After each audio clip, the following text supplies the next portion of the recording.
প্রিয় viewers, welcome back to Humaira's kitchen. আজকে share করছি চিকেন চাউমিন তৈরির রেসিপি।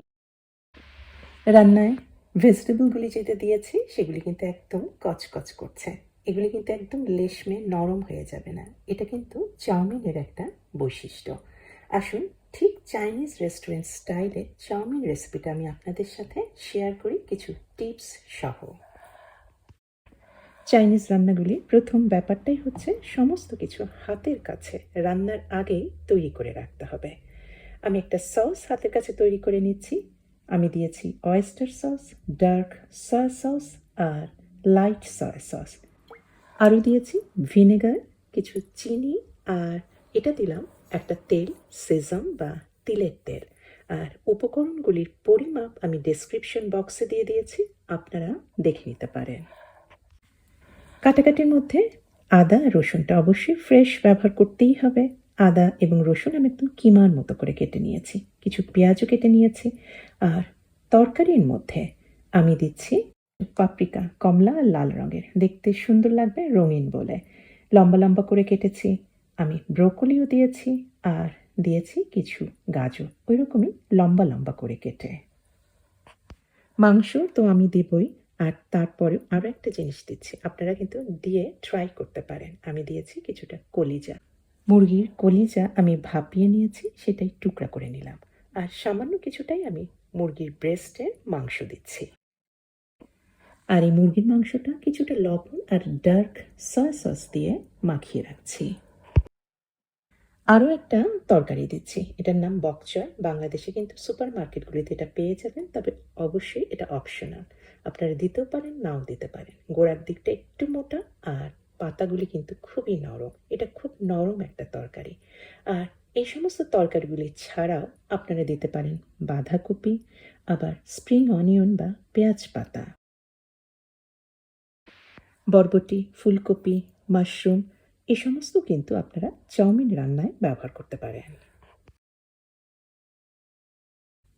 আমি এগ নুডলসটা ব্যবহার করছি। গরম পানিতে একদম যখন ফুটে উঠেছে সেই সময় নুডলসটা আমি একটু ভেঙে দিচ্ছি। ইচ্ছা করলে আপনারা গোটাও কিন্তু রাখতে পারেন। আর নুডলস রান্নার সময় সবসময় মনে রাখবেন যে প্যাকেটের মধ্যে থাকে নুডলসটা, সেখানেই কিন্তু লেখা থাকে নুডলসটা আপনি কতক্ষণ সেদ্ধ করবেন। আমিও কিন্তু এই নুডলসটা 13 মিনিট সেদ্ধ করতে হবে। আমি জাস্ট 13 মিনিটের মতোই সেদ্ধ করে ঝাঁঝরিতে খুব ভালো করে পানিটা ঝরিয়ে রাখছি।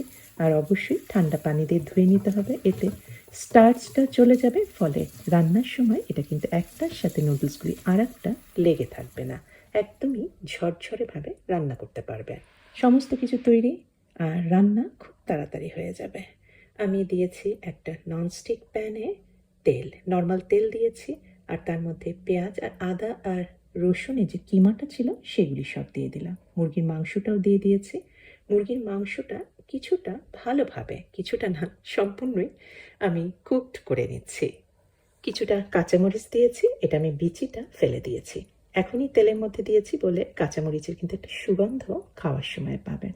আর এই তরকারিটা বলা হয়নি, নাড়তে নাড়তে আমি দিয়ে দিলাম এটা মাশরুম। এটা ফ্রেশ মাশরুম, টিনের মাশরুমও ব্যবহার করতে পারেন, আবার এটা একদম যে দিতেই হবে এমন কোনো কথা নেই, বাদও দিতে পারেন। তরকারিগুলি প্রথমে দিতে শুরু করব। আমি দিয়েছি ব্রোকলি, গাজর, এগুলি একটু শক্ত, একটু সময় লাগবে একটু নরম হতে, নরম না ঠিক একটু হালকাভাবে কুকড হতে, একটু কচকচে করবে। নাড়তে নাড়তে দিয়েছি নুডলসটা আর দিয়ে দিলাম সসটা। এই সময় কিন্তু রান্নার সময় চুলার আঁচটা কিন্তু একদমই হাই হিটে আছে। আর নুডলসের পরপরই দিয়ে দিলাম তৈরি করে রাখা সসটা। নাড়াচাড়া করতে করতে প্রথমে এখন দিয়ে দিলাম বকচয়ের গোড়ার অংশটা। আর আমি এই মুহূর্তে কিন্তু চুলাটা বন্ধ করে দিয়েছি। বকচয় খুবই নরম তরকারি, এই কারণে চুলাটা বন্ধ করে দিয়েছি। যে তাপটা আছে বা গরমটা আছে নুডলসের মধ্যে, সেই তাপেই এখন বকচয়টা কচকচে হয়ে রান্না হয়ে যাবে। আর দিয়ে দিলাম কিছু ফ্রেশ পেঁয়াজ, এতে হবে কি পেঁয়াজটা একটু কচকচে হয়ে থাকবে।